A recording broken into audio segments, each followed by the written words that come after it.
All right, we're gonna head back over.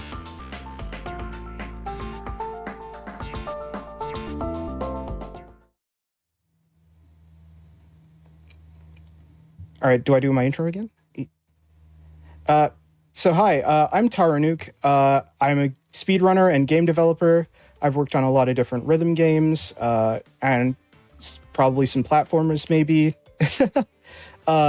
So right now I'm here to speedrun Crash Bandicoot 4 It's About Time. It's a great run with a lot of weird techniques and a lot of jank, and you're gonna love it. This is my commentator and also a sort of rival of mine, Caleb. Take it away. Hello, this is take 2 of presenting myself. I'm Caleb, and I speedrun a bunch of just PlayStation games, including a bunch of the Crash series along the way, including this one.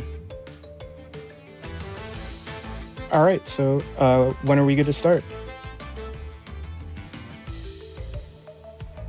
Let's go. Let's go. It is on you when you're ready. Count us in. Well, goodness. Okay. Count from 20, please. I've been so used to waiting for cues. Anyway, 10. No, it should have started at 3. All right, 3, 2, 1. Oh no! Don't start that yet. Okay, 3, 2, 1. Let's go. It's about time. Haha. Yeah, it is Throw that one in about there. time, really, huh? I had to throw that one in there. It was in my contract. Alrighty, so on we go.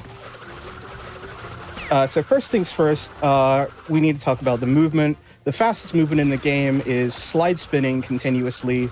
That's pretty simple. You slide with circle or R1. A lot of people look down on the circle users because R1 is technically better. I press circle though, and then you press square to spin, and that's it. Like, there's actually a lot you can do with it, which we'll probably go into later into the run. There's this first level is pretty good. It's got a little bit of everything, like a taster of what's going to be in the whole game. You got your rail grinding, you got some slide spins, you got hole skips, which are pretty much the most important time save in the run, where you do a slide and a spin over a hole to avoid jumping, which is slow. So each time you do that, it saves about 0.5 to 0.7 seconds, because it's just every time you jump, you have to wait for him to land before you can start going fast again. So you really want to be doing that as much as possible. At the end of this level here, there'll be a little skip. Nice save. You're not. Yeah. You want to explain it, Caleb? So, as you can see here, every single time he slides, he takes advantage of the coyote time. And also, what he's about to do, he's gonna body slam into this platform, because body slamming also gives you an extra height. So we take advantage of that to actually skip a whole platforming waiting area on the right side of the level. That way, just cutting a few seconds in there. This game really uses to its advantage the coyote time a lot, and the level design itself is even made for you to be used. So it's pretty cool seeing it. We'll see a bunch of it probably mid-game through. Oh yeah, I just did a little bit of a wait there. If you wait for that cycle, it puts the ropes in a really good spot for the rest of the level. We'll see if I make it. You gotta jump across to this, and oh no, that's no good. I'm not doing that. Okay, well, we move on. It's better than dying, going for something that you can't make. Anyway, so what would have happened is all those ropes would have been positioned really nicely. Anyway, we'll just play the level as normally now. Yeah, starting at the beginning in that area kind of puts the rope cycle in a way where you can actually get all the cycles at the same time. Cycles are really not that huge in this game, I would say, for the most part. But this one specifically, and another one, which we'll get to it once we're there, it's pretty heavy on them. Once again, just trying our best just to hole skip through a lot of this area. Also a classic chasing, which we have to mention. It's a staple in the Crash series. Oh yeah, they love those. I feel like it's not a Crash game if you don't have a crazy chase sequence, and they get more ridiculous as the series progresses.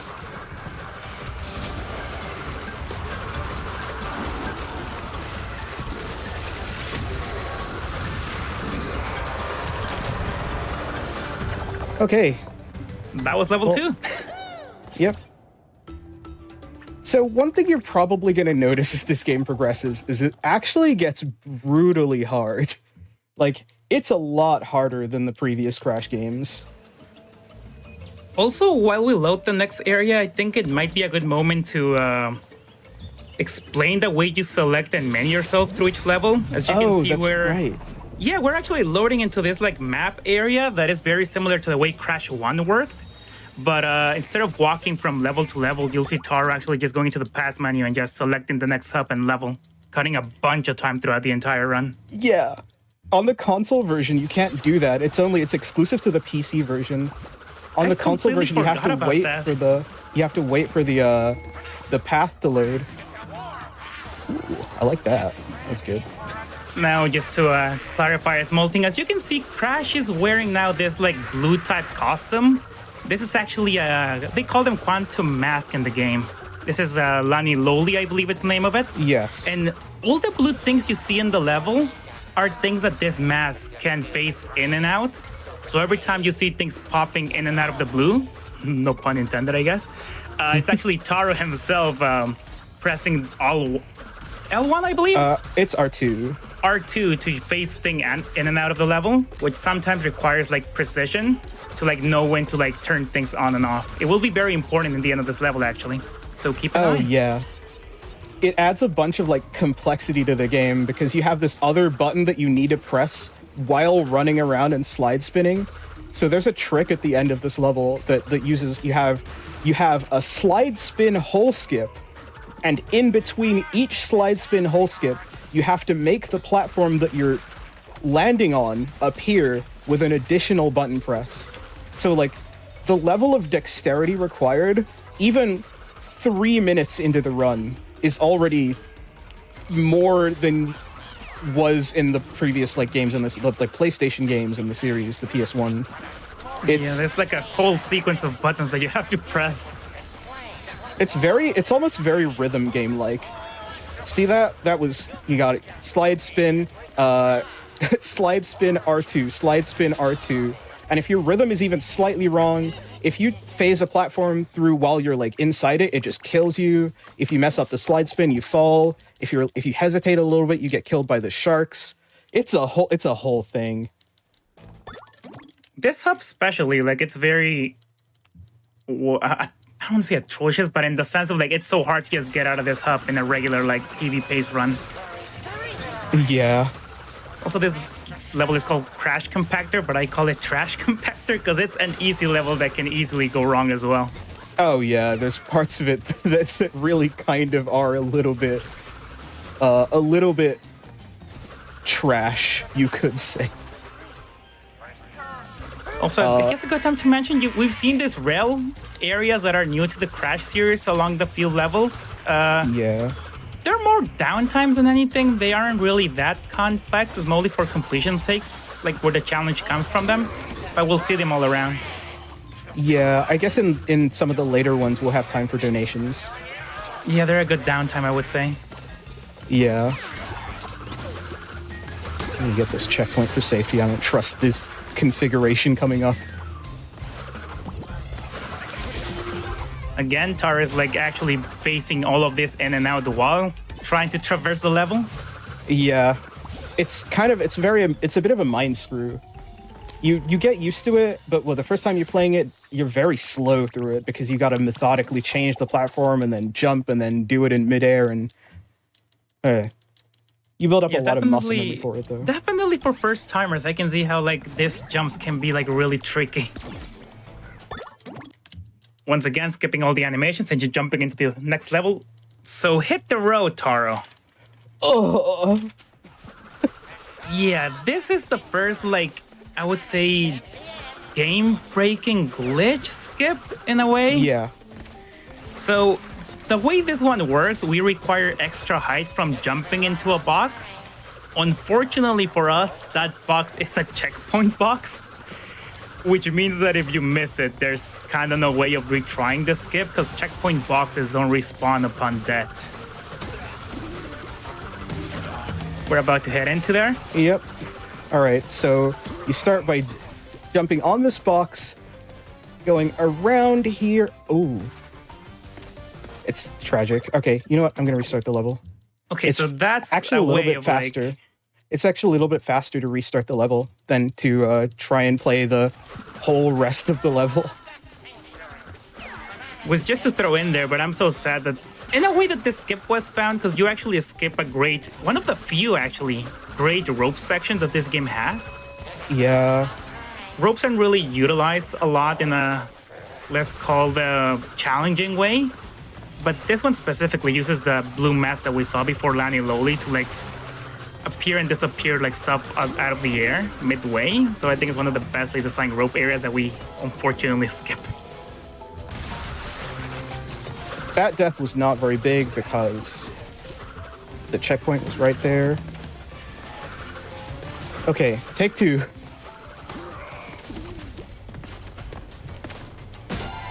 You go up and up here. Okay. Okay, We're through. golden. We land in this area we're absolutely not supposed to be, so nothing is loaded because you were supposed to go around the long way. And now we get to have a bit of downtime while we run away from this truck. So if you want to get any announcements or donations in, this would be a good time. Absolutely. We have a $100 donation from Fierce Wolf. And it says, now more than ever, we need to support great causes like this. And what better way to do so than by celebrating together with some speed runs? Love to all of y'all. Let's make this an amazing event. Less than 3. And because Also, this is an auto scroll, we have time for one more. Two Okay, more. perfect. Perfect. So for the bid war again, just want to let y'all know, Sonic 1 versus Sonic CD. Sonic 1, after I made that call out earlier, is now in the lead. If you want to see Sonic CD, you're gonna have to donate.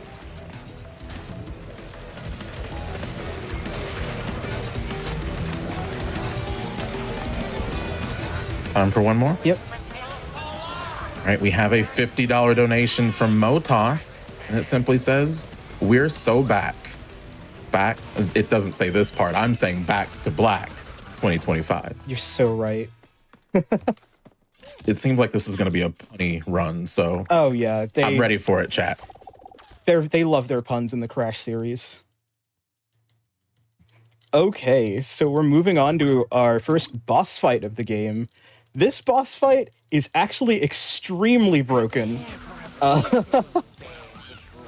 think it's gonna be a good thing to mention like how it works, because I've gotten the comment that this just looks like a regular fight if you don't explain the context behind it. Yeah, so what happens is, so you're supposed to hit guys into this robot in order to knock the robot down, and then you can punch the head of the robot. And you have to do that every phase. However, there is a maneuver in this game, which we've been doing the whole game, called the slide spin. Now, there's something special about the slide spin. The fact that it's actually 2 attacks. So you hit the robot's downed head, and then if you do the spin part after hitting him with the slide, it counts as throwing 3 more guys back into him. So you do both phases of the fight at the same time, and then the robot immediately gets downed again, so you can run up and smack his head again. But then you can just slide spin him again. And I'm skipping around 40 to 50 seconds by just completely avoiding the excellent Guitar Hero parody that they did, which I'm very sorry for. That it does look very funny. But we quickly make short work of him, and we move on to the pirate-themed area. Which has a very interesting name, the next one. It does. The next level, it's called Booty Calls, as in like a pirate's booty. It calls like, to you. Ratchet and Clank type of thing to call it that. Yeah. They love their slight innuendos.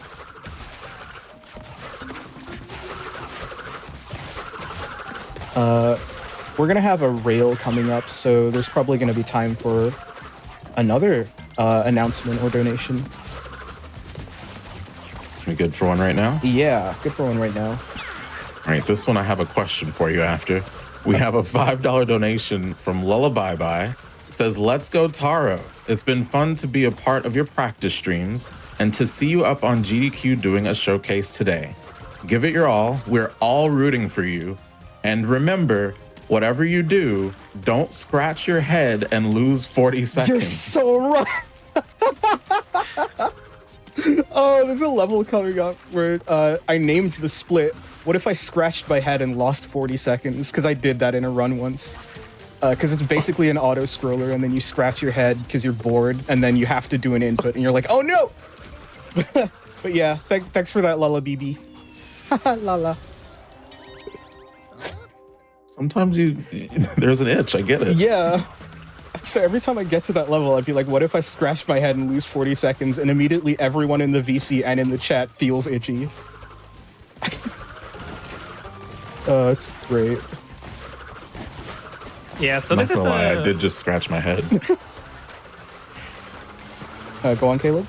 Oh, sorry. So this is a very, I guess, straightforward level. We just see a bunch of like taking advantage of the coyote time by skipping a bunch of holes or just like that area where you just cross all around, just like extending the slide. There's really not much to it, although it's a very easy level to lose a bunch of time in.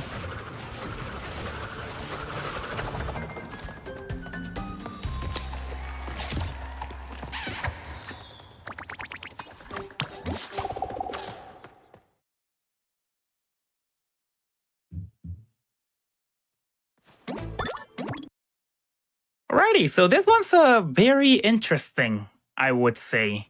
That's a word you could use. So here we have Tana.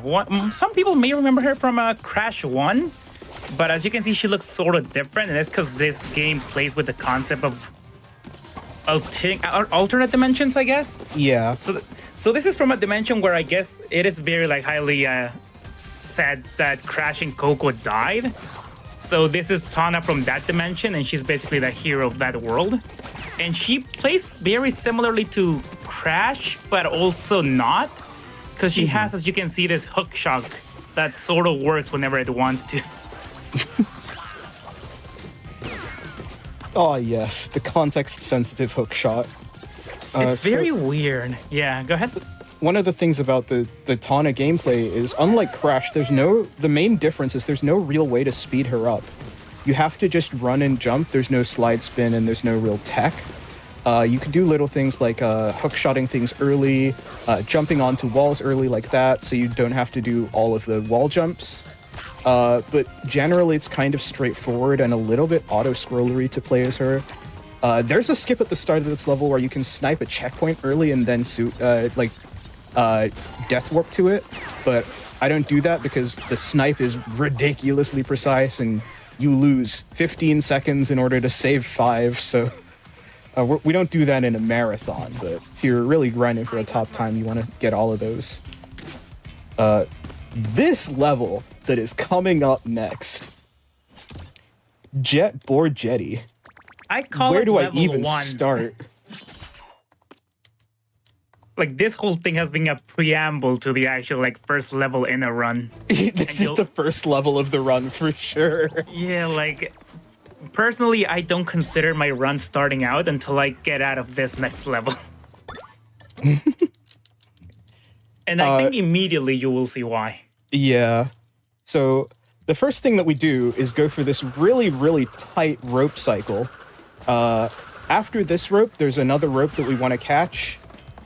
So I grab close to the bottom of this, I double jump, and then I do this very sus motion where I go under that and try and barely sneak onto this rope so we don't have to wait for it.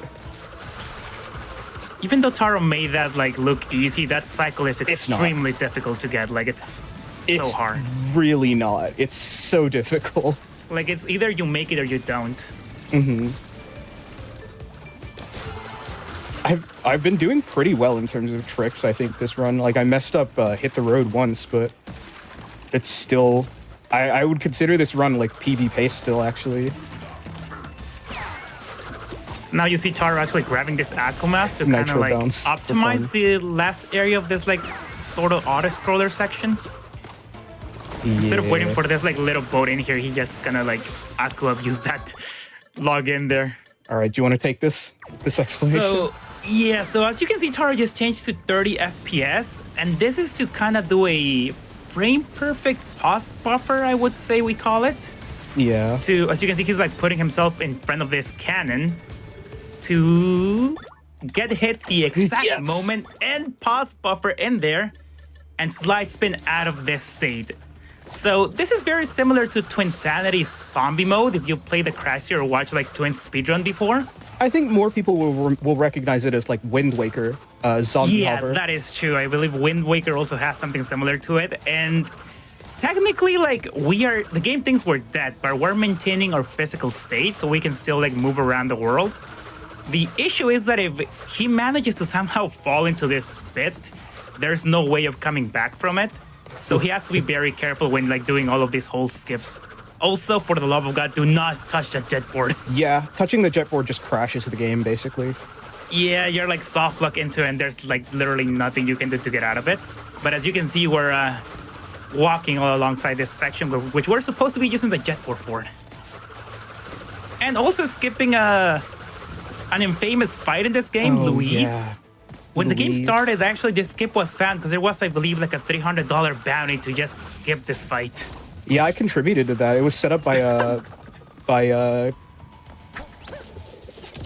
speedrunner. I forgot her name. Kylie, formerly Rico. Kylie set up a bounty because she was so tired of having to fight that mini boss. So eventually it was found by Abdul and by a speedrunner called Abdul, and yeah, now we don't have to play that fight anymore. It's lovely. Also, like, even that trick looks very like hard to, because it sounds frame perfect and you're like, oh no, but I would say it's very consistent to get once you understand like how it works.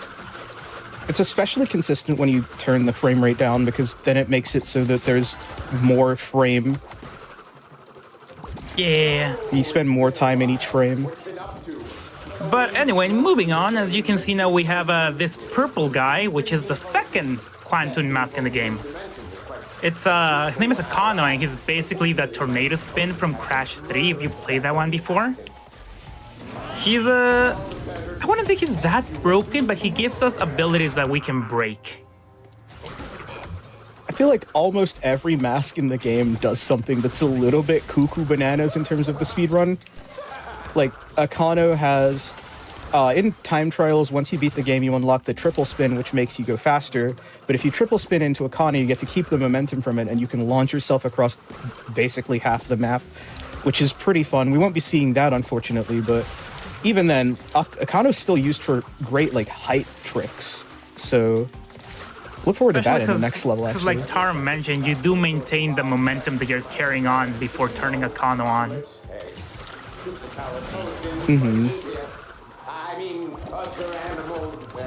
Now be a good time for a donation. Oh, too. yeah. You can get one. All right, we have a $5 donation from LLK that says, as much as I love Sonic 1, I need Sonic CD. That music is just too good. Which, by the way, that vid war, it's coming close. Sonic CD is about $40 away from winning again. It's going back and forth, chat. Donate for what you want to see. If anyone donates to Runner's Choice, my money's on Sonic CD. That music is peak. There you have it. Actually, Sonic 1 has some good music too, though. Ooh. Now you're just like the bid war, back and forth. You got Spring Yard Zone. I love that. I think overall CD has a better soundtrack. I mean, we can get another one in. Absolutely. One from the last run, the :3s, a $50 donation from Beejamus, :3. Which, by the way, chat, again, this is a very punny run. If you want to put puns in your donations, I love puns a little too much, so go for it.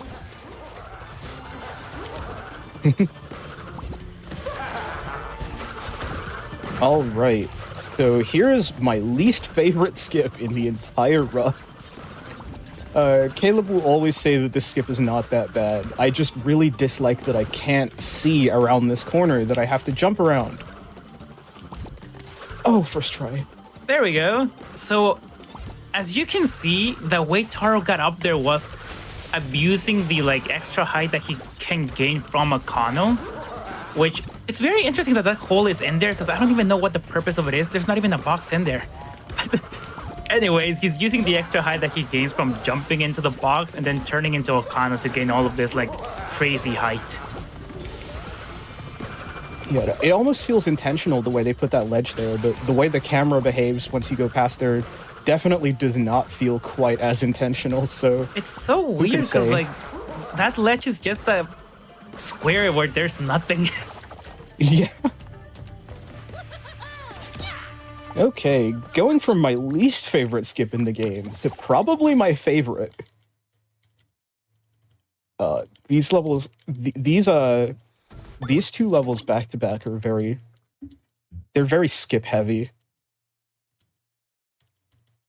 So, okay, well, what we're gonna do when we get there is we're gonna take Akano somewhere we shouldn't be able to take him, but it'll be a little bit before we get there. So if you've got any more announcements or donations, feel free. Of course, we have a $5 donation from Tharkus. They say, I don't know how much I'll be able to watch this marathon, so getting in a donation before it even starts. So proud of the gaming community and how much we get together to raise for worthy causes. Best of luck to all the runners, less than 3. Yeah, especially in times like this, we really need to come together and sort of be each other's shields, you know what I mean? Absolutely. It's tough out there. Yep, one more. I'll just mention that Sonic CD is creeping up just a little bit more. It's under $40 now, away from Sonic 1 on that bid war. All right, here it comes. Okay, so first, we want to jump on this box, and we're going to use that to go over the trigger that gets rid of the Akano mask. I now have this where I am not supposed to. You're not even supposed to be able to use wall runs with it. You get more speed than the game expects you to have. We are out of there. And then we use that to bounce off this checkpoint and go up here, which obviously we're not supposed to be. And now that we're up here, we can go to the right. And you see the end of the level back there? Yep, that's loaded in for some reason. Yeah. We are out of there. There's a whole segment of the level that we just don't play because we can just jump to the end using a power we've smuggled out, like sort of illegally across state lines. Kind of thankful about it though. We skipped a whole like auto scroller section that is kind of just like slow. Yeah, it's a lot of waiting. But we don't want to do any of that. Yeah. So Brio, he's kind of just a callback and kind of a repeat of the Crash 1 fight, to be honest. Yeah. Not really much to like commentate about it. You just like don't die, I guess. Although the end section has Akano, so we kind of have to push him off the edge. And it has this weird behavior that if you hit him once and then immediately deactivate Akano, for some reason it pushes him even further away. Oh yeah, So, like, I was gonna forget to explain that. No, yeah, so that's a thing that you kind of have to like optimize, like turning Akano like on and off in a sequence way to just get the most amount of deaths inside of Brio. Which is funny because like even like Taro said, like we've been playing this game for years and we do it without even remembering it. Oh yeah, that's a thing. That I'm pretty sure is not supposed like boop. As It you can feels see kind of intentional. It's weird. So like when you deactivate it, it looks like it's hitting him again. We're not really sure what's going on there. Taking him off the edge usually takes like 2 to 3 hits, but just by doing that, it gives him like double the amount of distance. It's a very simple fight, but so hard to like get optimal. I always lose time here. Don't ask how. Well, the thing is, he always slams down an exact number of times, so you just have to memorize that, really.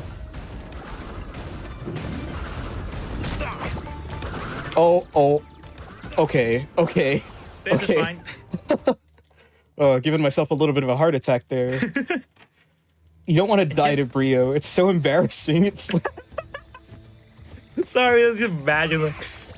And now we have inverted. Let's go. We're not going to be playing any of that. And we're thankful for it, and neither should you. Inverted is just an extra like completionist thing where you have to replay all the levels where a filter that sometimes is a hit or a miss, and it just makes 106. Cool. Some of them, like the painting one, is neat, but other ones are just like I heard it. But anyways, offbeat. This level is probably visually the coolest in the game. Casually, in the speedrun, it's a little bit of a nightmare because the cycles that you have to get are very mean. But they have it's like kind of like a Mardi Gras type level. Everything is synced to the music, which is really, really neat. I've never seen a Crash game do that before. It's got more of like a Rayman Legends vibe. If you remember any of those music levels in that, it's kind of like that. Yeah, like I think this is almost everyone's casual favorite level, but in the run is like horrendous because like Taro mentioned, like everything is synced to the music, platforms, attack, enemies. Like the coolest part about the level is the worst part about it because because missing a cycle just like messes the entire level up in your muscle memory, so you kind of have to improvise if you mess something up. There's some cycles that if you miss them, it's just like immediately you lose 9 seconds. It's just that's it. You just lose 9 seconds. There's no recourse. And taking into account that everything is on beat, you gotta be paying attention to the music itself. Especially with that trumpet guy. That trumpet guy is like he hits you in a certain like key. Yeah, you know what? That's fine. We're still on pace for that cycle. Hey, we're still alive. Yeah, alive is better than nothing. I'm gonna be skipping this checkpoint. I'm feeling living life dangerously. You know, if we die here, we're going back to early childhood. So it's definitely a cool concept. Like I love this type of levels where you like the music takes a huge part of it. Yeah, it's real neat. The vibes, and then you got Spyro in the background sometimes. Oh yeah, which keep an eye. You actually get to see Spyro in the background and Ripperoo. Yeah. They got floated. They got Crash Team Racing themed floaties. If you really look out. Thing is also in. There's a bunch of like Easter eggs through the entire game. Yeah. I also really like these goofy looking skeletons. It's a very pretty game. They put a lot of love into it. All right, we got more rail grinding. So you know what time it is. If you got any announcements or donations. I love donation time. So, everybody, we are super close to $4,000. We're less than $100 away from it. Also, going back to the Sonic bid war, Taro, you kind of influenced it seems. Oh, let's go. Sonic CD has jumped way ahead now. My bad, or good, or good. Or good. It depends on what y'all want to see, chat. That bid war is going back and forth, and I love to see it. You'll love to see it. Look, there's Pura. All right, we're approaching the end of the level. I forgot what level comes next. Very cool. You are gonna love it, man. I think we're all gonna love it. It's actually it's home cooking. It's home cooking. So I've always said that this game gave me everything I wanted from a Crash sequel. And you're gonna see why in the next level, because you get to play off one of my favorite villains in the series. I love when games do that in general. Getting to play as like a villain from a previous game is always a great time. It's so cool, especially when it works as well as this one. Like, I would say that he's one of the best like characters in the game, just movement-wise, because he actually works. I mean, he's not as like nuanced as Crash. There's not as much tech to him, but he definitely controls like a character, which is more than could be said for one of the other characters. No, he plays very, very solidly. I think his levels are also really well designed for the most part. Oh, nice! You went for the 2-second skip. Yeah, Save 2 seconds, lose 10. The choice is yours. Or as I like to call it, die. That's one of those skips that I don't really do, but it's not that hard because thankfully Dingo has this huge collision, so he can basically stand on everything, as you will see. Oh yeah, it's gonna get very wacky in just a second. So we go up here, and then we land on this this crate, and then we go onto this light pole. From here, we can go onto the big wheel, go off to the on top of the building. We are definitely not supposed to be here. Onto an invisible ledge on this tree, onto this huge brewery tank, and then we've skipped a bunch of levels. So, right, left, rear left, jump over him, kill this, diagonally forward right, jump up here, kill 2 guys, jump, kill 2 more guys, and we're done. That deserves a round of applause, IMO. Honestly, that was so smooth. So as Taro, it's great that Taro was mentioning like everything he was doing, because you're supposed to be doing a bunch of like actual things in that area. It just didn't load properly because we were not supposed to be there at the time. Yeah, you have to play that level invisibly until it loads back in, and I've just sort of committed it to memory. There's even nitro crates in that section, so stuff will just kill you if you don't know it's there. Which is the reason he went like right, left, left, is because in the opposite direction there's just a bunch of nitro that if you touch, you die. Yeah. Yeah, very that clean went home surprisingly cooking. well. Also, like awesome redesign on Dingo. Like, I think this is the best he has looked ever. Yeah, I agree. Okay, it's now time for Run It By You.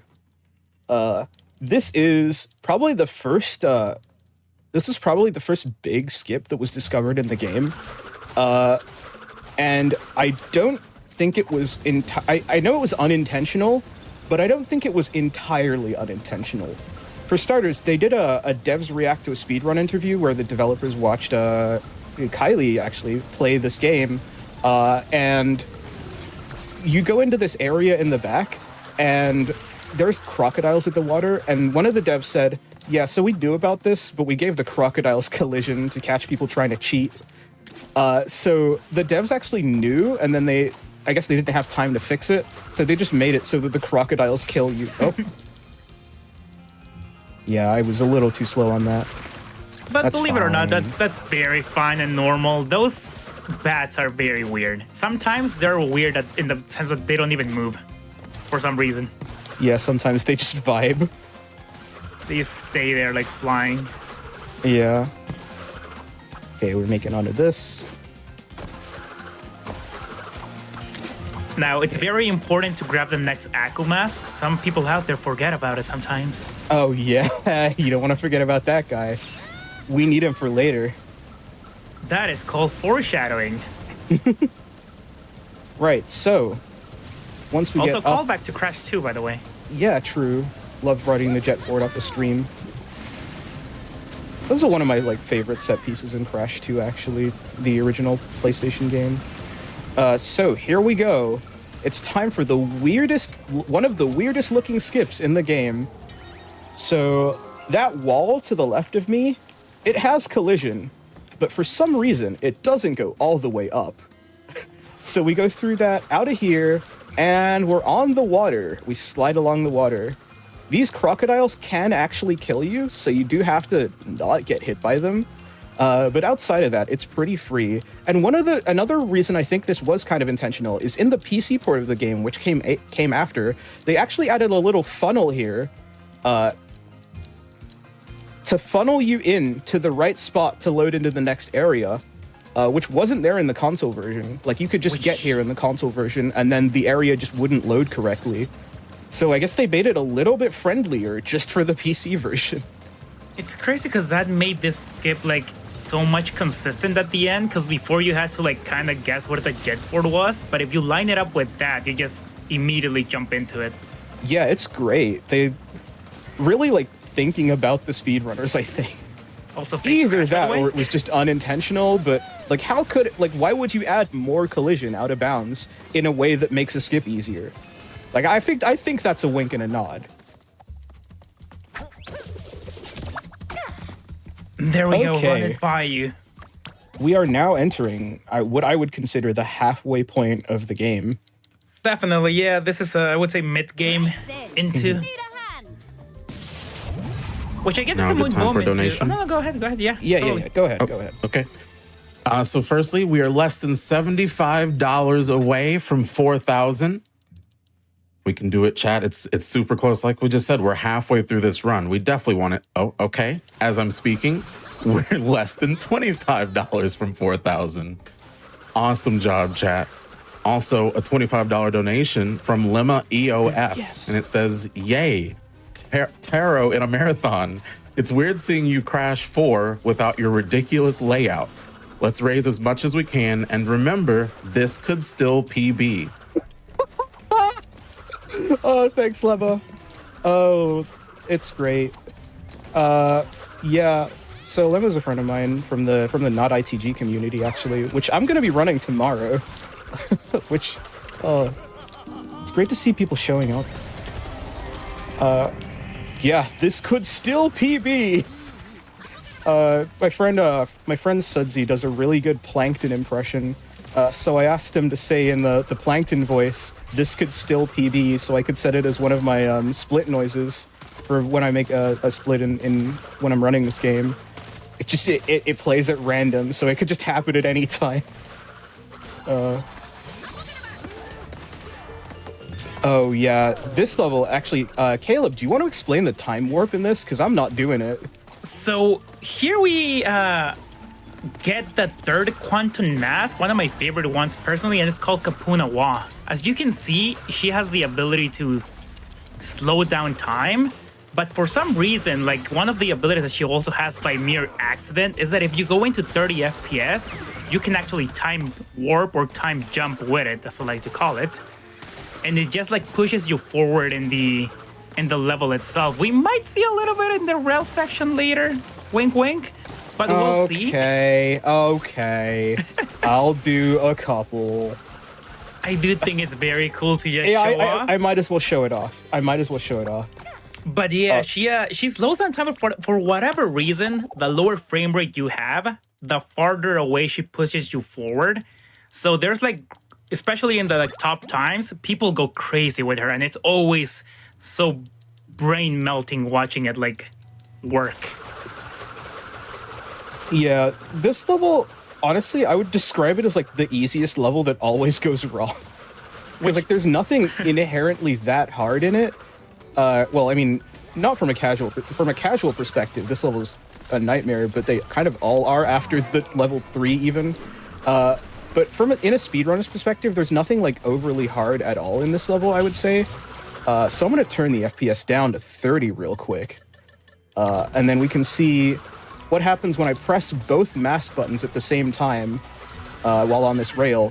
Bam, bam, bam, bam.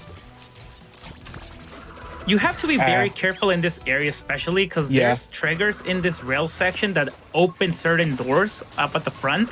And if you skip those triggers, those darn doors will just not open at all. Yeah, it's kind of cursed. I mean, I don't know about you. One time I just went through it by accident. I don't even know how that happened. Yeah, no, the triggers are kind of narrow. Okay, that's enough of that. You can see how it's fast, but you kind of have to not die. Which is definitely not that and fast. yeah, at like peak play, I have not practiced it because it's not very safe to do that. I have not practiced that, so I wasn't really going for it, but you can do it like as fast as you can think, really, and especially at then you get like really far ahead of the camera and can't see. So it's a bit of a nightmare. It's very fast, but it's very rewarding. This game sort of caters to all levels of play, I would say. There's just a lot. There's a lot to it. I also love how all of the quantum masks that you get throughout the game are kind of broken in their own way. but it's like good broken. It's a good flavor for the game to have.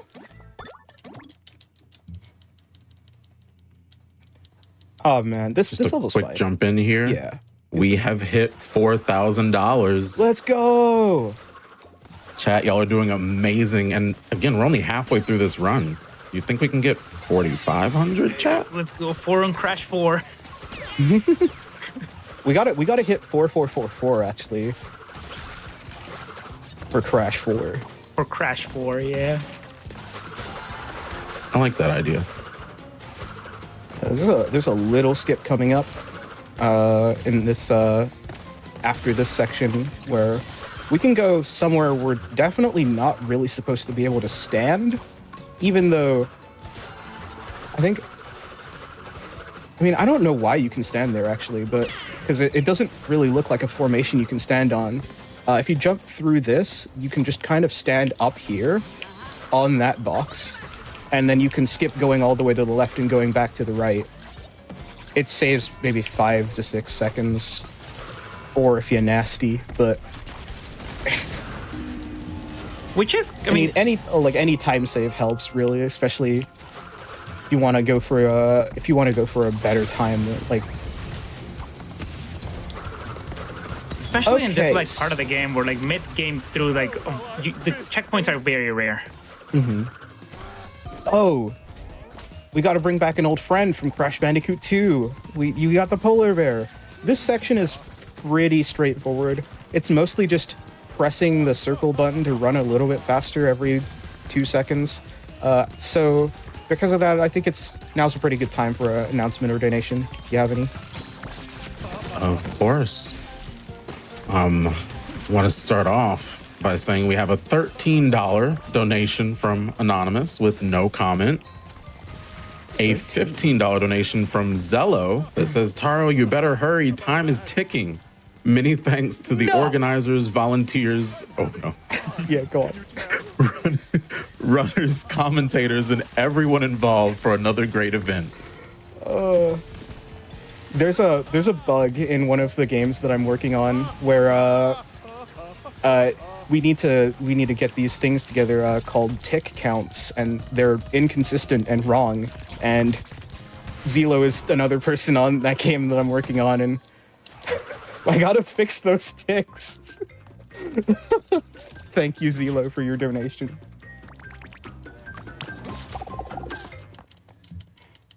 All right. Oh, it's a boss fight. Yes. This boss fight has a really interesting glitch in it that does not work all that consistently, but it is very cool. That's one of the things that's kind of interesting about Crash 4. This is the first sort of Crash game where you fight Cortex in the middle of the game, sort of instead of at the end. And it's sort of set up to make it look like the real villain is Entropy, who is the time wizard from another dimension. Oh, okay. Not dead. What you're supposed to do for that glitch is, if you hit the robot on the first frame, he becomes hittable. I actually hit him a little bit too early there, so that's why that didn't work. If you hit him on the first frame, he becomes hittable. He actually goes under Cortex instead of hitting him and exploding. And if the robot goes under him instead of hitting him, I got one. Let's go. Let's go. Okay. If the robot goes under him instead of hitting him, what then happens is it doesn't count as despawning. So when you die, the robot will actually respawn because the game will think it still has to spawn him. So what we do here, real quick, I'm just gonna die real quick. And that is going to give us a robot. This is great. So this is a little bit of an auto-scroller. If it's really quick, you can do one. A donation. No, it's not. It's done. Okay. But yeah, so now that this section is over, because we already had a robot loaded in, we could just use that to not have to wait for a new one to spawn and skip that entire phase. Which is... I like the glitch, but the problem with it is that because it's so hard, you always sort of like guaranteed to lose like 15 seconds. You can actually get 2 robots loaded in because there's 4 in the fight. If you get 2 that go under him, you can skip 2 phases instead of 1, which is obviously I have it in my gold, but it feels like an unattainable goal that I'll never reach again. You know. I'm happy to have been able to show off at least 1 though. That's very cool. It's sort of rare that I actually get it. This level has a bunch of rail grinding in it, so now is actually a good time for some of that. Okay. We have a $50 donation from K Duffels with a challenge, I think, for you two. Had to donate to support an awesome cause and a super fun run. Sadly, I can't think of any good crash puns, but if someone else has one, I'll donate another $50. Oh. Ooh. Crash puns. Oh, man. Nope. Man, nope, sorry my brain's to crash your crashed. party. I don't got any.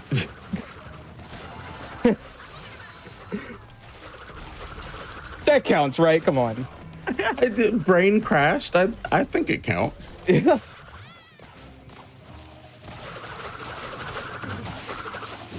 All right. I mean, it's like Taro mentioned before, a lot of these levels are like the easy level that can easily go wrong, and I would say this is one of them. I'm glad I didn't die. This last auto scroller. One more dono. Got any? We do have a $75 donation from Anonymous with no comment. Loving the anonymous donations, Yeah, these are great. even if there's not a comment. All right. It's time It's for time. fossil fuel. Everyone's favorite level. So what actually happened in that? No, go ahead. Go ahead. What actually happened in that previous boss fight is that Cortex decided that he was done fighting us and wants to join our side. So now we get to play as Cortex. Go on, Caleb. I was gonna say that if you ask any Crash 4 speedrunner, they'll probably say this is their favorite level in the run, and they're always happy to get here. So yeah, the reason is that Cortex isn't really like made for speedrunning, and he is very clunky to use. Like, he has this, like, as you can see, dash ability that is the fastest way to move around the level. I would say even faster maybe than the slide spin. The issue is that you cannot control where you're heading after you chose that direction, and you cannot stop until the animation has also stopped. So you gotta be very intentional with every single dash that you do. He also has this ray gun, which, as you can see, he can transform enemies into either a platform or a bouncy platform. The issue is that the ray gun also doesn't have a lock-on feature, which also makes you kind of shooting randomly sometimes.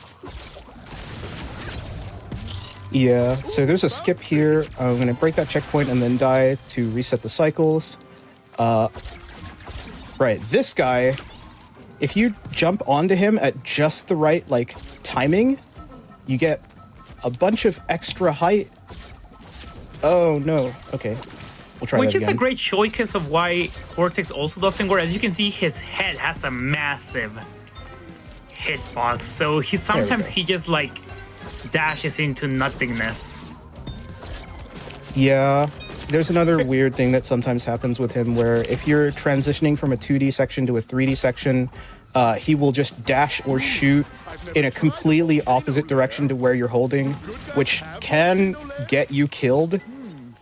But yeah, Cortex clearly was designed for these more puzzly type stages, but we're trying to go fast. We don't have time for puzzles.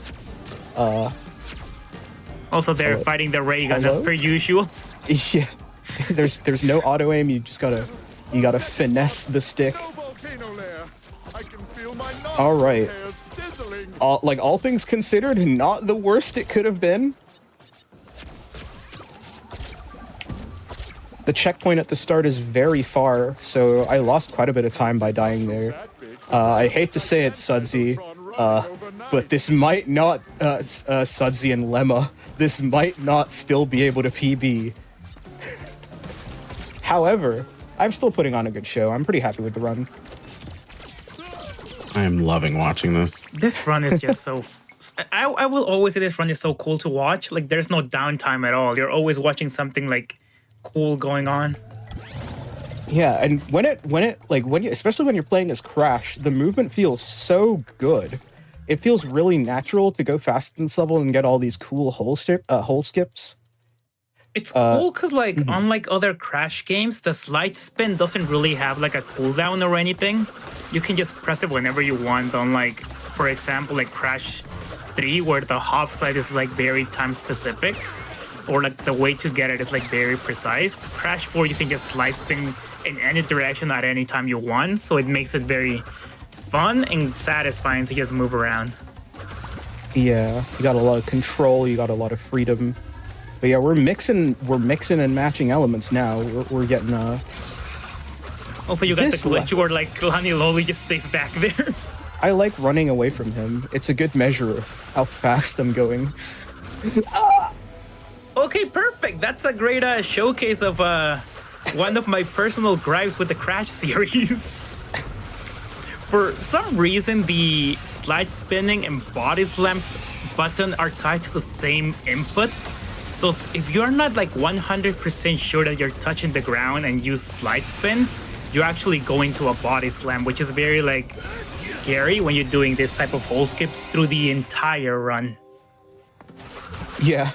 Anytime I skip over a hole, there's a chance that I will just body slam into it instead. We like to live dangerously here at Crash Bandicoot. Also, that TNT box, very trolly. You have no idea how many times I've spun into that one. No, it's actually a great like moment to just like show off that, like I mentioned before, every hole skip, there's a chance that you might just like body slam into the ground if you're not actually 100% touching a surface on your feet. Especially with this level. This level is very scary. It has a bunch of hole skips in the worst possible times. Yeah. This section, though, is awesome. It's because obviously they took into account that you have a bunch of coyote time, and that level of section over there forces you to like take advantage of it to the extreme. It's very cool. Getting some really risky, dangerous looking hole skips with over that lava there. You look like such a badass doing that though, right? This whole section, I was telling Tara before we started that this level is like so scary at the end section, because those hole skips at the end, if you die, you go all the way back to the start of that chase sequence, which loses you like 20 to 30 seconds. Yeah, it's bad. It's really bad dying there, but thankfully we got out of Dino Dash. Ooh, big skip coming up. This is probably the funniest skip in the game, especially the way it's possible. This level is out for launch. So first things first, you know how when you go into certain spots in levels, there's a trigger that turns your mask off, that takes away your special masks to stop you from smuggling them. For some reason, the hitbox that gets rid of this mask does not go all the way to the ground. So you can just go backwards and slide it out. You can crawl under it, and up, we're out of there. No food or movies? Anyway, I turned on 2-player mode because in 2-player mode you have an outline that shows your player color, but you can also use that to see yourself through walls. And so I quickly turned that off. And now we have smuggled the anti-gravity mask out where we're not supposed to have it. This is probably the most broken mask in the game because not all the areas of the game actually have ceilings. You could just leave. So for this skip, we land on this piece of geometry, which we're not sure why is out here. Slide forwards, jump, and then I'm a-comin', Luigi! We're launching the Bandicoot into space. The lineup here is I look for the seam in the mask on Crash's back to line up sort of with the clouds, but not quite, and then I flip back down. If I did this right, I should land at a later point in the level and then I can just finish the level from there. But it does take a long time to sort of figure out the exact muscle memory for how far you need to go. This one is quite tricky. And there's no setup for... Oh, that is sick. I did that completely blind, and I landed in the exact right spot without any, like, lineup. Oh my goodness. Okay, that's very cool that happened. I feel like this might even be a gold split. If I did the transition to 2-player mode faster, this would have been a gold split for sure. But yeah, we just land right at the end of the level. We don't have to play that one. Which is very sad because this level also has a very awesome like end section, which is very hard to do like optimally. But yeah, no, we just fly it away, I guess. Yeah, Caleb really likes that level. I love this level. It's really hard, but very satisfying. Also, that skip is just like, it just melts my brain. It's so cool that you actually got to do it that smooth. Yeah, no, I'm very, very, very happy with that. I feel like landing in the exact right spot, like I didn't even have time to explain what I do if I slightly mess it up. That's great. I will say that's a little bit harder than it looks. I mean, it probably looked kind of hard, but even then, it's harder than that.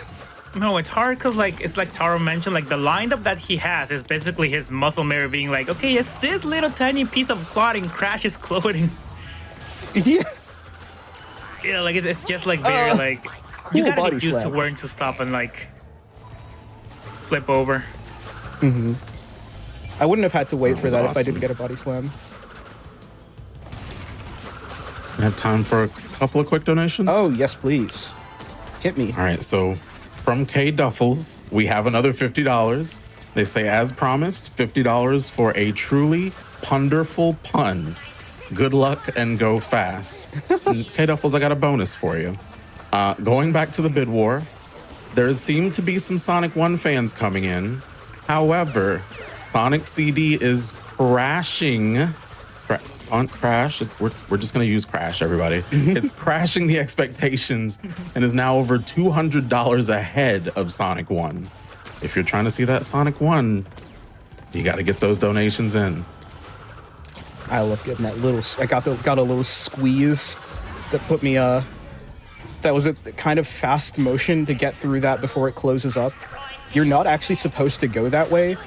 So I don't even think it has collision. If you get stuck in there, you just kind of get trapped. Which it traps you or pushes you away, which is I think thank it God, pushes you 'cause- away, yeah. Yeah, which I'm thankful for because I used to be scared about doing it because I was like, I don't want to die there, but it doesn't really kill you, it just pushes you. Mm-hmm. Alrighty, Right, now everyone's second favorite level in the run. This level was very fun. Well, fun debatably, but until a new skip was found that I'm not going to do in this run because I actually didn't have time to really practice it. But there's a very weird skip that you do that it's actually a variant of the skip that I did in Jetboard Jetty, where you get hit at the same time as you die while on a vehicle and get put in a zombie state. But the one in this level actually makes you fly, which is also incredibly strange. But you basically, from this this pet guy, which they call the Schnurgle, from the Schnurgle, you can just fly to the end of the level, basically. I'm not going to be doing that because it's another one of those lineups that's very precise and you can't see anything while you're doing it, so it requires a lot of learning and memory.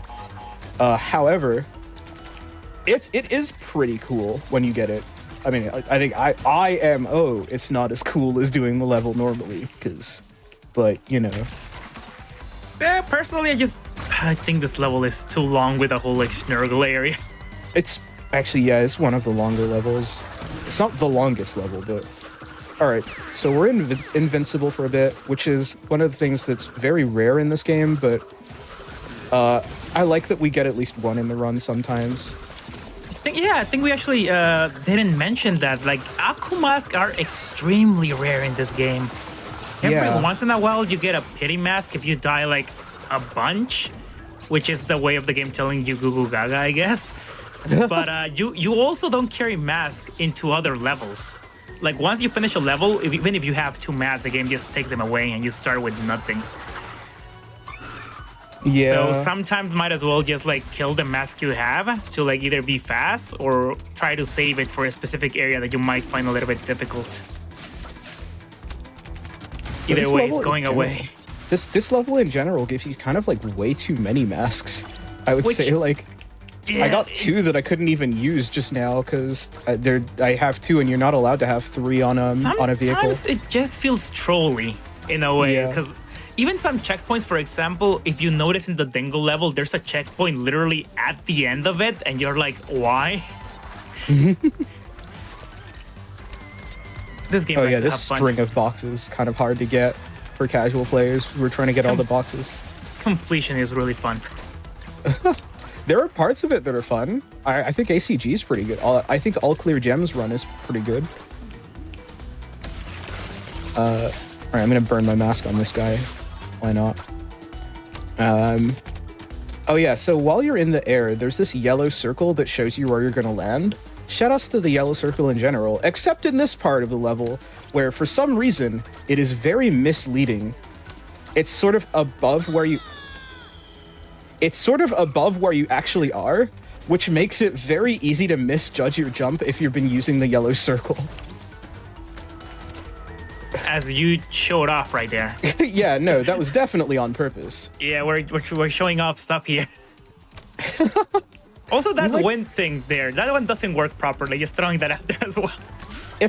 So what that one is, if you go too fast, you can get to that wind thing before you're supposed to, and it's positioned underneath the platform you're supposed to get on instead of in front of it, which will make you bonk your head and just die. This is something that you figure out, or maybe don't even figure out when you're trying to go for 100%. So that's fun. Which makes completion really fun if you're trying to get like insanely perfect as well. So here's an actual complete no input auto scroller that lasts 1 minute and 12 seconds. Potentially 3 donations. That is very specific. We'll say, chat, we are $3 away from $4,250. Getting a lot closer to that 4444. We also have a $10 donation from Dreamscaper.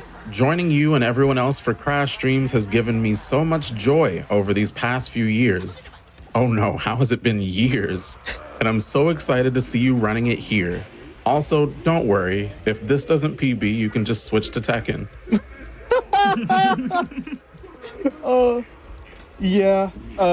Shout outs to Dreamscaper. They're a very fun person who hangs out in the stream voice calls that I do during my practice runs. We generally just talk a lot of nonsense and get up to mischief during my runs. I have this thing I call the B stream, which is just someone else running a different game in the corner of my stream. And if that is more interesting, I'll just make their stream bigger. It's interesting you say that. Do we have time for a quick one? Oh, yeah, sure. I mean, the boss fight started, but it's not very interesting. Go on. A $10 donation from L. Bozo detected, reel it in, saying hi to Taro from the B stream. This goes to Taro's choice. You're crushing it. Oh, that's incredible that we had someone from the B stream. Oh, wow, I'm doing this all wrong. All right, we're good. We're back on schedule. Yeah. Oh, yeah. So as Taro mentioned before, this is a very uninteresting like boss fight. I would say it might be the least interesting one out of the entire series, because you're basically just traversing this like very simple area and then just hitting this light posts. Yeah. So you're trying to. So I read somewhere that this was actually supposed to be much longer, and I think playtesters either found they weren't having fun, or they found it too hard, or something like that. So they like drastically shortened it. But I really would have wanted to play what the original of that was like, because what you do in this fight is you basically just use the anti-gravity mask to go up and down, and then hit all these buttons, hit all these security lasers. But I mean, what kind of person would buy like a security system where if an intruder hits it, it just kills you? Which is very like weird because this is also set up in the story as the last fight. Like it's very like weirdly set up. Yeah, it's little spoilers. It's not really the last fight. Like it looks like it would have been. It looks like it might be, but it's very intentionally a fake ending. They're like, oh, let's go party in this future dimension now that we've defeated the time wizards from another dimension. And then Cortex is with us, and he's having a great time, and everyone's talking about opening up restaurants in airports and wait, before we get there, we gotta talk about Food Run Skip. Now, there are a lot of different versions of the skip in this level. The first one that was found was you can sort of smuggle, hey, that's new, smuggle a mask where you're not supposed to and then use its abilities for great evil. And then someone found another skip where even earlier you can smuggle a mask where you're not supposed to and just jump to the end of the level. What I'm going to do right now is an even more involved version of the jump to the end of the level one. So first things first, we're going to smuggle this mask back here. Right. Nice. Jump back here. Oh, okay. I mistimed that slightly. Okay. Jump over this. Also, just to mention, this like Tara we mentioned before, he kept the mask because he opened the checkpoint with it. Yeah. Right, so jump back here and up here, and now we're standing on top of this piece of invisible geometry, which, if everything's right, the level should load in. Yep, okay, we're good. Inside this tower, diagonal up, one slide spin, jump. Land on this, 1, 2, 3, 4, 5, fall down. Okay. I saved that. All right. So we fly up until the green tower is just off screen, and then we should land inside a train car that's a piece of scenery. Correct. And then we jump up here, and then we fly up until the egg-shaped building goes off screen, and jump down, and if all things went well, we should be right inside the end of the level. It's faster to do this than to just jump to the end of the level, because slide spinning is faster than just being airborne. Wowee! Look at me go! We saw like 5% of the level there. Yeah. Ooh. All right, everything is working pretty much first or second try. This is a very good run, I would say, like all things considered. Especially in a marathon setting. I had the worst nerves before this started, but honestly, like, seeing the donations come in from my friends, like, that I stream with, that, like, kind of instantly made the nerves go away. Especially, like, when Lala BB's donation came in, I was like, oh, okay, no, we're good. I could do this. So, here we have the longest level in the game, also known as, what is it? Food Run? This is food. No, Rush this Hour. is Rush Hour. That's right. Also known as what if I scratched my head and lost 40 seconds? Curious, which part of the level did you scratch your head on? The Tana auto scroller. The long Tana rail. If you die at the end of the Tana rail, you can lose 40 seconds to a minute because there's just no checkpoints in the long rail. Can we get a cue for when I have to scratch my head? True. Yeah, I'll give you a cue for that. You know, so everyone in chat can also scratch their head.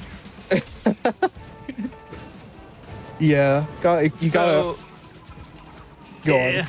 I was just gonna mention that this level is like so infamous for being so long that even the modded enhanced version cut this level into 2. Yeah, this level has 2 alternate character segments in it. You have a Dingodile section and a Tana section, and when they made a mod of this game that changes a bunch of stuff that I think is really well put together. One of the things it does is splits this level into 2 levels. I mean, obviously there's a reason it's wide the way it is, but I do prefer it having a sort of midpoint as opposed to just being a really long level with 2 characters that kind of auto-scrolly their way to the end of the stage. Especially, anyway, and this we're is moving a on common. to Oh my god, ahead, right? we're moving on to character 2. What were you gonna say, Caleb? Oh no, that especially like in completion wise, it's where the headache is because you're like, where did I miss a box in the Dingo section or the Tana section? Yeah, you're right. This level has 441 boxes.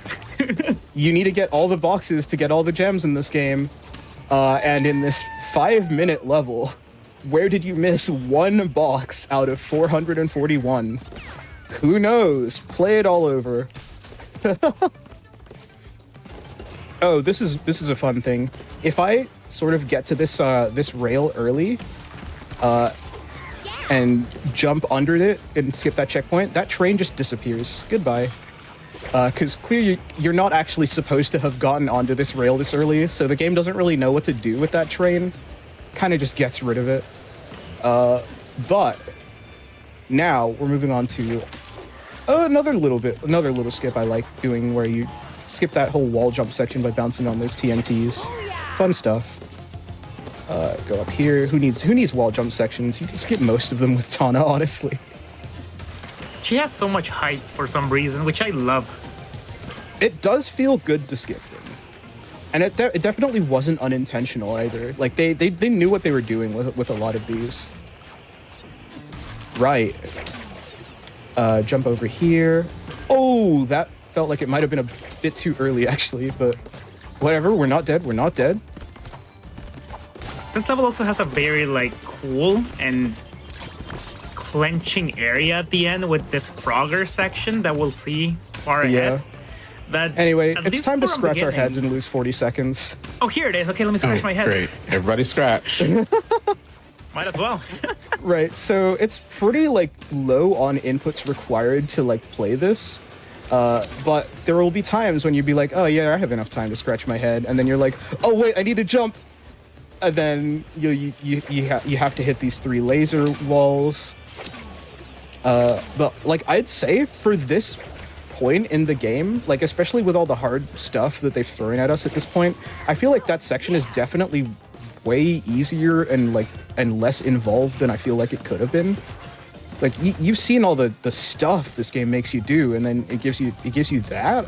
Like, what are you doing? All right, into probably the like hardest section of this level. Gives you a nice vista of it, like a nice view of it. We have to jump across all those cars to get to the end of the level. So here we go. Oh, okay, never mind. Yeah, it's very easy to die in this section. I'm gonna get that mask for safety. But yeah, it's pretty easy to like. Oh, good thing I got that mask. Yeah, okay, that was a little risky, but we did it. Little sus. Which, by the way, just a little thing that I like to throw a comment about this level and others. You can actually see Dingo's section of the level through Tana's point of view as well, which I love as a design like decision. You can see like a lot of like the sections that Dingo went through. Yeah, it's pretty cool. All right, time for the Crate Escape. This level has a very nice skip. I hate playing as Cortex, so the fact that you get to just not do this whole level is very, very nice. So I'll be doing the skip, like I'll be attempting it twice, even if I don't like get it first try. But what we do is we activate this box carrying drone, go back and get this checkpoint, and that will save the TNT as broken, but leave the drone alive because he respawns because we broke the checkpoint before we killed him. Now, we have a drone that's following us. He thinks he's got a TNT, but he doesn't, so he's harmless. This is my new friend. I will name him George. I will love him and pet him. But what we need him for is we need to take him back here, and then we jump onto him and up. Oh, okay. All right, second try. It's fine. It's fine. He's Yeah, still it's fine. there. It's fine. It's still faster. It's still faster. We will take him back with us. Also, just repeating it, it's way better than playing Cortex. Trust us. there's a whole section where you have to deal with these cycles and these hotel bell cars and there's some nitro too that sometimes Cortex hitbox is too big and you'll hit it no matter what. Yeah. All right, and up. All right, awesome. Okay, so now we're out here. For whatever reason, the devs seem to... Okay, 2, 3, 4, 5, 6, and then we fall down. 1, 2, 3, 4, 5, and then we fall down. And 1. For whatever reason, the devs left a trigger that just warps you to the end of the level all the way back there. We think it's like a debug thing. But the geometry lines up just right that you can actually, using the setup that I have, land directly onto it and just warp to the end of the level, which is very funny. And goodbye, Crash. Whoop. I think, oh, let's go. You got it. Nice. He's getting taken away. It's one way to finish the level. We Yeah. got time for a quick donation? Yep. We have a $5 donation from Mr. Smiles, and it says, like Embryo, we got to push Sonic 1 off the edge. Which, Sonic 1, y'all Sonic 1 fans, you got to stand up. Right now, it is a little under $200 behind Sonic CD. That is the next run. So if you want to see Sonic 1, make sure you get those donations in. Right, so my vote was on Sonic CD, but we want to make it close, right? So I'm gonna throw a chaos into the works and say everyone donate for Sonic 1. Get it real close so no one knows who's gonna win. I'm voting for the underdog always. I don't like it to be a blowout. It's always got to be close. Give the fans what they want to see. Anyway, here is another really crazy skip. This one was like discovered by Macrody. But I like helped in the discovery by making diagrams to show people how to do it. But what it is another case of smuggling a mask out where we're not supposed to. They tried really hard to booby trap this area so you can't sneak it out, but I made a map of where all the kill planes are, so we can still take it anyway. Right, so now we have this where we're not supposed to. We're gonna use this to land on this invisible geometry. And then I'm landing in very specific spots so as not to touch any camera triggers I don't want to. I land on this platform. And then there's a lineup. Oh, okay. You know what? The camera is not wanting to cooperate. I am going to abort this instead of trying to do it fully blind. Yeah. Anyway, so I landed on that, and then I landed up on top of this pipe. And then I landed on this platform here. And then we go down here, and now you can... It's still not here. I don't know what to do in this... That's never happened before. I don't know what to do in this situation. Let's give it one more try. I'll give it one more try. Yeah. Okay. Oh, please. On the bright side, we get to show people where you were standing on. Yeah, that's true. All right, everything's loaded. There Thank it God. is. All right, so from here, Blink 182. That's something my friend Reeds came up with. Is the exact timing from when that goes off screen to let you hold for the right amount of time to land in the right spot. We land on top of this door. And we're through. Okay. Ooh, that was actually really scary. And then we get this and... Yep. Hey, Oak. That's nice. I love getting that at least. There's an actual platform in there that you can jump on, but the timing to get there is kind of tricky. Yeah, it's a blind jump that I don't consistently get. So I'm glad that at least the level's throwing me that as pity. Right, we're getting real close to the end of the run. Just 3 levels left, or 2 levels in a boss fight. So if you want to see that you want to see Sonic 1, now's the time. So you do know you said the thing, right? He did say the thing. You got Chad excited. I got Chad excited. What did I say? The thing. The thing. That's never happened before. I did say the thing, didn't I? You're right. You It hadn't. What was I supposed to do? I was not prepared for such a situation. I'm glad I was able to resolve it. All right. We have this toxic is- tunnels. Yeah, what many people consider to be the hardest level in the game. It's long, it's grueling. I don't hate it. I think it's a vital part of the game. But this is definitely the level that separates the real ones from the, you know, right. Especially, and I was talking to Tar about this. As you can see, there's a door at the front, which can only be opened if you got all the colored gems. And that is such a hard and difficult part of the game. Oh yeah, it's brutal. Guys, It's a long, yeah. hard, difficult area with no checkpoints. So if you die, you got to go all the way back to the start of it. And then once you beat it, there's still no checkpoints for a little bit. So you can have the nerves of having beaten a really hard area and try not to choke when you're back to the normal area. Kaizo levels of like difficulty, honestly. Yeah. Guess just to mention, in the Oh. console version, you could actually stand on those electricity things, but it was patched in the PC, which I was kind of sad about. Yeah. I'm honestly, I'm not gonna. I'm not risking it. I'm protecting the investment. You can just, you really can just die, and the checkpoints are so few and far between that if you. Okay. Easy. Okay. You're putting on the show here. Yeah. It's a risky business of a level. Which, by the way, nice callback to Koala Kong and the minecarts over Oh, there. that's right. Yeah. Yeah, I forgot about that, honestly, because I mean it's funny because like on Crash 1 you see him like in the mines, but you actually see where like all of that work went to, I guess. Yeah. They really got this whole operation going. All right, this ending part of the level, I always seem to die in it. Like, so let's see if I can get it all. Let's see if I can get it all going smoothly. Yeah, I could have made that.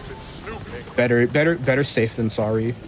This is like the game really ramping up the difficulty though. Like it's all difficult jumps and hazardous work surfaces. Also, still not checkpoint, just mentioning it. Yeah, this whole back part of the level does not have any checkpoints. All right, was that Deathless? Yeah. Okay, I got a Deathless Toxic Tunnels, which is more than I could ask for, honestly. All right, into the last level of the run, Cortex Castle.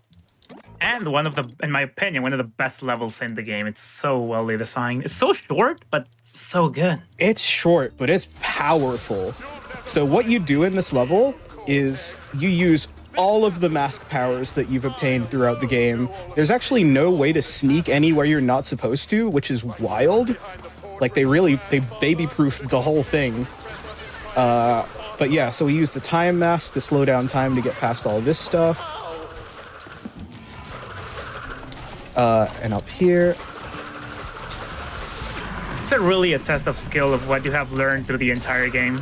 Yeah, it's like the level of precision the game expects of you is so high. It's like, especially compared to like other games, but even Crash games, this last level is really brutal. Didn't they mention that it was actually harder at the before like the official version? Oh, really? They nerfed it? I believe so. That's very funny. It's already like the hardest thing in the game by a long way.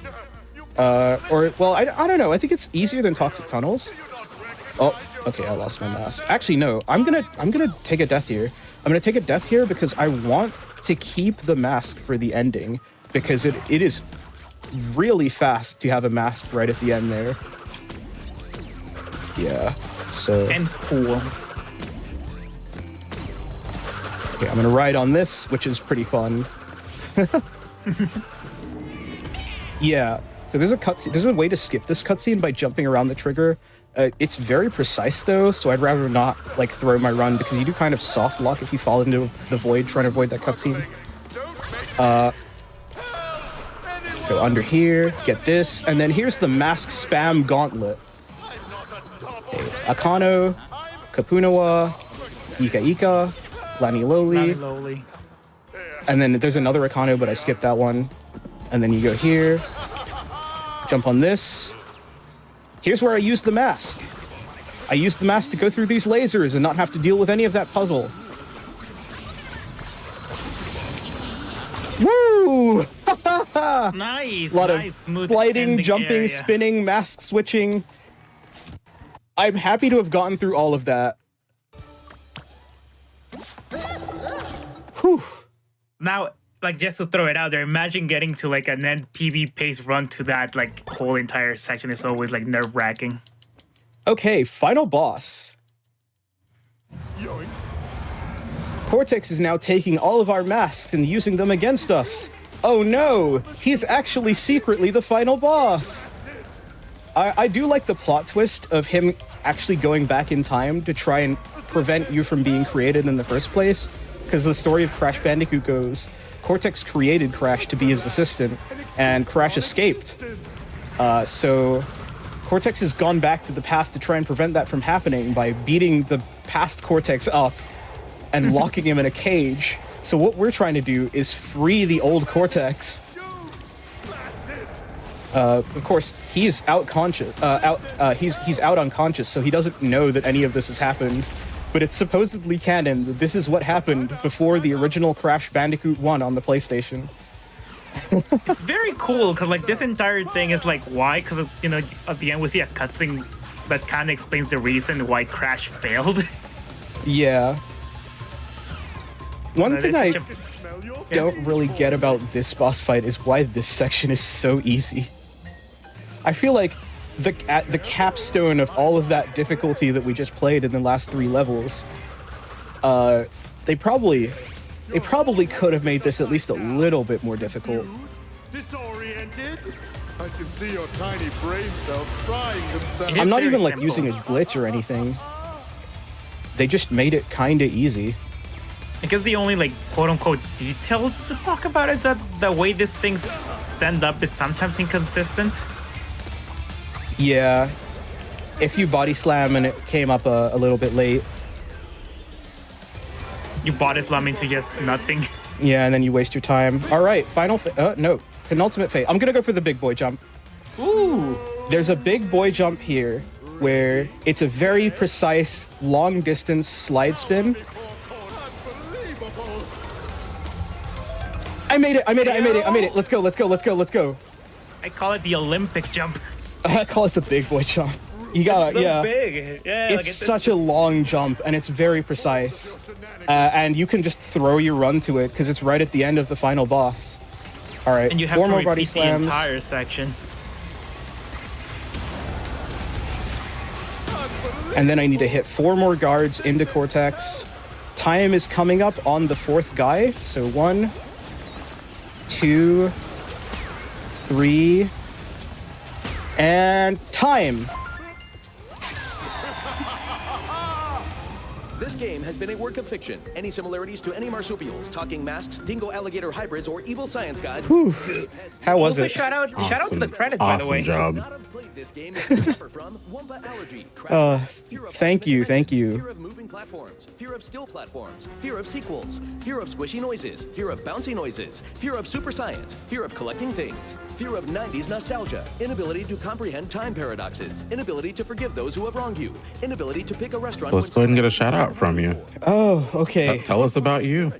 Yeah, so mostly what I do right now, I'm working on a lot of different games right now. I had to take like a little bit of time off. We're preparing for a Steam Next Fest demo of my upcoming game Project God Hand. So please wishlist that. That page is up. But anyway, shout outs to the Not ITG community. I'll be running that game tomorrow. Shout outs to all the people that donated today. Shout outs to the people that will donate tomorrow. Shout outs to Race Forward. In this trying time, we really gotta like look out for each other, especially a charity with such a good cause. And I'm gonna say one last thing. I always end all my like commentary and GDQ appearances with this. I'm gonna say trans rights. All right, Caleb, any shoutouts? No, not really. I guess just thank you for the invite. I had such a good time, and it's such. I'm always happy to see this game being run because I do think it's such an interesting and awesome run to just like watch and play it alongside. Oh gosh, I gotta shout out the Crash 4 speedrunning community. What am I doing? Yeah, no, shoutouts to the Crash 4 speedrunning community who really brought this game really far. Shoutouts to Mr. Javi, who has the world record right now. Shoutouts to Crispy Tacos, and Reeds, and Damosk, and Gaffy Taffy. All of these people have found, and Kylie, and everyone I'm forgetting. There's so many people. Everyone that's and Roscats, Dusteel, all of these people found all the skips that I've been using throughout the run. The community is very welcoming. There's lots of like different ways to play this game in terms of like different runs you can do. There's all timelines. There's all clear gems, which requires getting all the boxes. Some of those are really hard to find. And all the runs are really engaging because of all the stuff you can do in this game. And like shout outs to Crash 4 also. The game's pretty good. The developers made something pretty fun to play. But yeah, I think that's gonna be about it from me. Well, you did amazing, and I know you asked for your time. It was 1:31:27. Okay. Right. So there's a load remover time. But I wasn't keeping track of that, unfortunately. It definitely wasn't a PB, but I think the run was still pretty good. From this end, it was amazing. Absolutely amazing. Glad to hear it. Thanks for having me.